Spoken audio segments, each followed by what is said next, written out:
Chapter 12. Here is the list of priests and Levites who had returned with Zerubbabel, son of Shealtiel, and Yeshua the high priest: Suriah, Jeremiah, Ezra, Amariah, Maluk, Hattush, Shechaniah, Harim, Meremoth, Edo, Ginnathan, Abijah, Miniamin, Moadiah, Bilgah, Shemaiah, Horeb, Hedadiah, Salu, Amok, Hilkiah, and Jedediah. These were the leaders of the priests and their ancestors in the days of Yeshua. The Levites who had returned with them from Yeshua, Benu, Kadmiel, Sherebah, Judah, and Mattaniah, who with his associates was in charge of the songs of thanksgiving. Their associates, Bakbukiah and Uni, stood opposite them during the service. Yeshua the high priest was the father of Jehoiakim. Jehoiakim was the father of Eliashib. Eliashib was the father of Joadiah. Joadiah was the father of Johanan. Johanan was the father of Yehudah. Now when Jehoiakim was high priest, the family leaders of the priests were as follows: Mariah was leader of the family of Sariah. Hananiah was leader of the family of Jeremiah. Meshullam was the leader of the family of Ezra. Jehohanan was leader of the family of Amariah. Jonathan was leader of the family of Maluk. Joseph was leader of the family of Shechaniah. Adnah was the leader of the family of Harim. Helkai was the leader of the family of Meremoth. Zechariah was the leader of the family of Edo. Meshullam was the leader of the family of Ginnathan. Zichri was leader of the family of Abijah. There was also a leader of the family of Miniamin. Piltai was leader of the family of Moadiah. Shammua was the leader of the family Bilgah. Jehonathan was leader of the family Shemaiah. Mattani was the leader of the family Jorib. Uzi was the leader of the family of Jedediah. Kalai was the leader of the family of Salu. Eber was leader of the family of Amok. Hashabiah was the leader of the family of Hilkiah. Nathaniel was the leader of the family of Jedediah.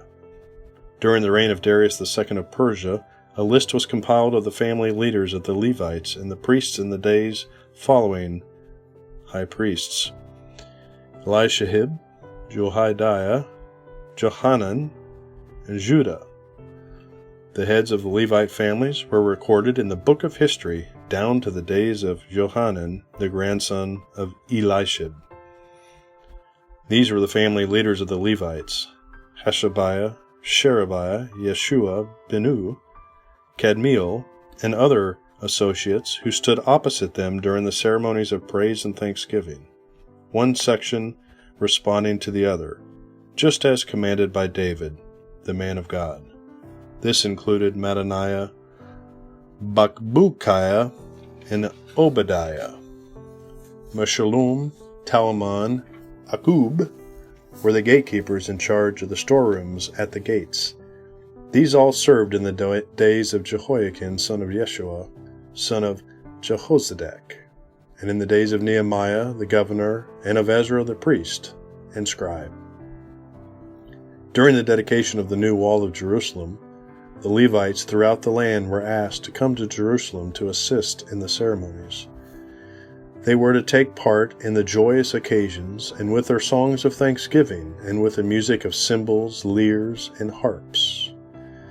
The singers were brought together from Jerusalem and its surrounding villages, and from the villages of the Netophathonites.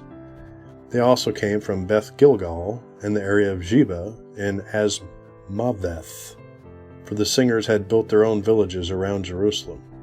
The priests and Levites first dedicated themselves, then the people, the gates, and the wall. I led the leaders of Judah to the top of the wall and organized 2 large choirs to give thanks. One of the choirs proceeded southward along the top of the wall to the dung gate.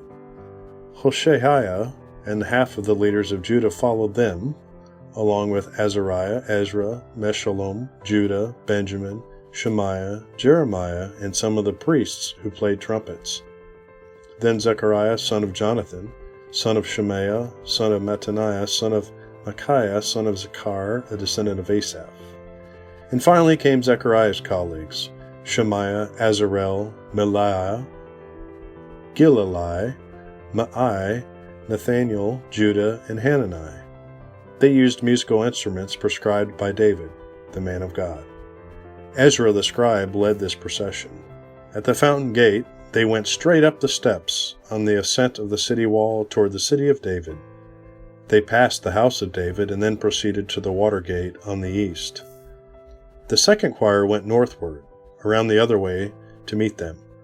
I followed them, with the other half of the people, along the top of the wall, past the Tower of Ovens to the broad wall, then past the Ephraim gate to the old city gate, past the fish gate and the Tower of Hanel, and went on to the Tower of 100. Then we continued on to the sheep gate and stopped at the guard gate. The two choirs that were giving thanks then proceeded to the temple of God, where they took their places.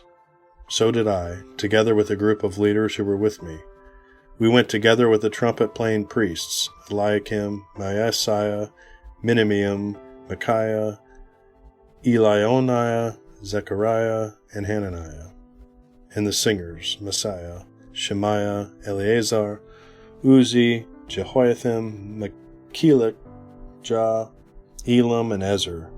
They played and sang loudly and clearly under the direction of Yesariah, the choir director.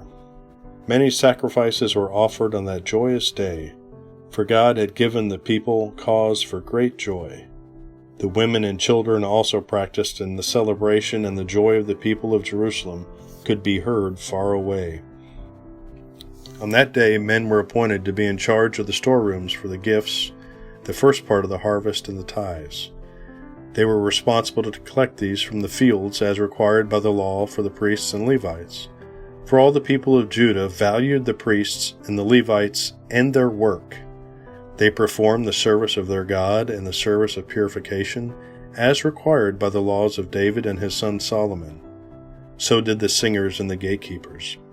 The custom of having choir directors to lead the choirs in hymns of praise and thanks to God began long ago in the days of David and Asaph. So now in the days of Zerubbabel, and of Nehemiah, the people brought a daily supply of food for the singers, the gatekeepers, and the Levites. The Levites, in turn, gave a portion of what they received to the priests, the descendants of Aaron. Chapter 13. On that same day, as the book of Moses was being read, the people found a statement which said that no Ammonite or Moabite should ever be permitted to enter the assembly of God, for they had not been friendly to the Israelites when they left Egypt. Instead, they hired Balaam to curse them, though our God turned the curse into a blessing. When this law was read, all of those of mixed ancestry were immediately expelled from the assembly.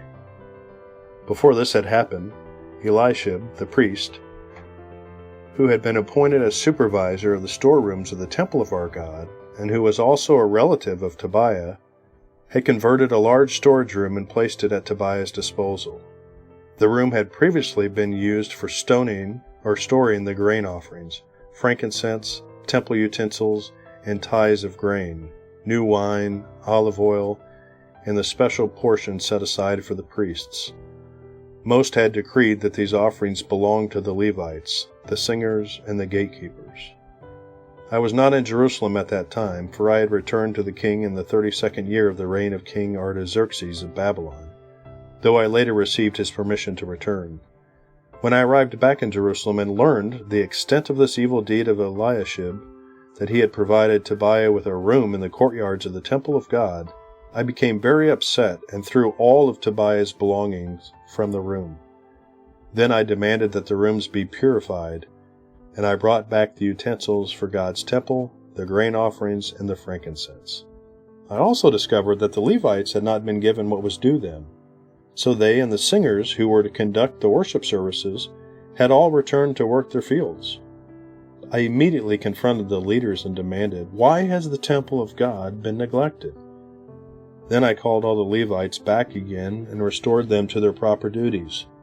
And once more all the people of Judah began bringing their tithes of grain, new wine, and olive oil to the temple storerooms. I put Shelemiah the priest, Zadok the scribe, and Pedaiah one of the Levites in charge of the storerooms. And I appointed Hanan son of Zakkur and grandson of Mattaniah as their assistant. These men had an excellent reputation, and it was their job to make honest distributions to their fellow Levites.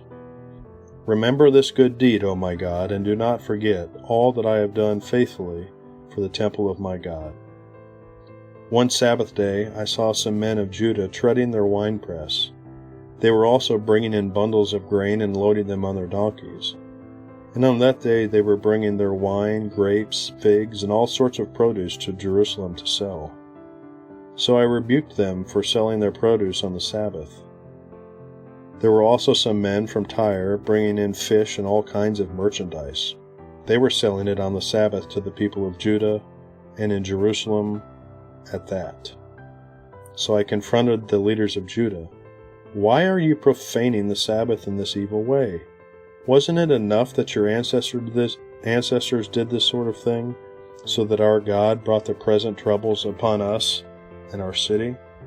Now you are bringing even more wrath upon the people of Israel by permitting the Sabbath to be desecrated in this way. So I commanded that from then on the gates of the city should be shut as darkness fell every Friday evening, not to be opened until the Sabbath ended. I also sent some of my own servants to guard the gates so that no merchandise could be brought in on the Sabbath day. The merchants and tradesmen with a variety of wares camped outside Jerusalem once or twice. But I spoke sharply to them and said, "What are you doing out there, camping around the wall? If you do this again, I will arrest you." And that was the last time they came on the Sabbath. Then I commanded the Levites to purify themselves, to guard the gates in order to preserve the holiness of the Sabbath.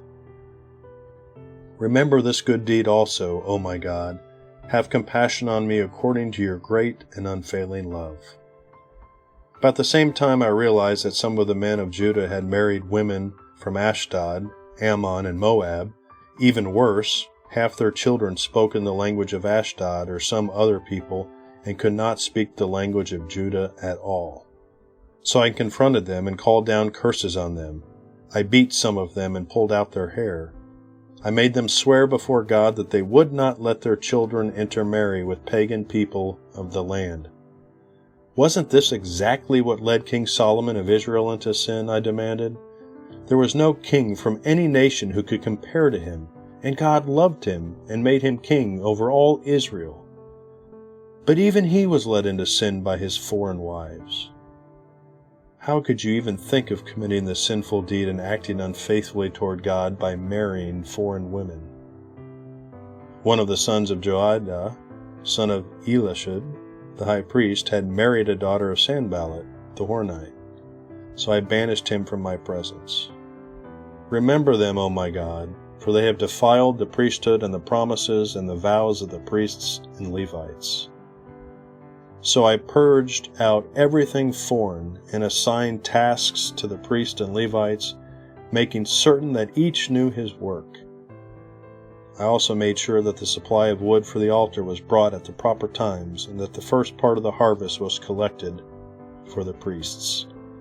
Remember this in my favor, O my God.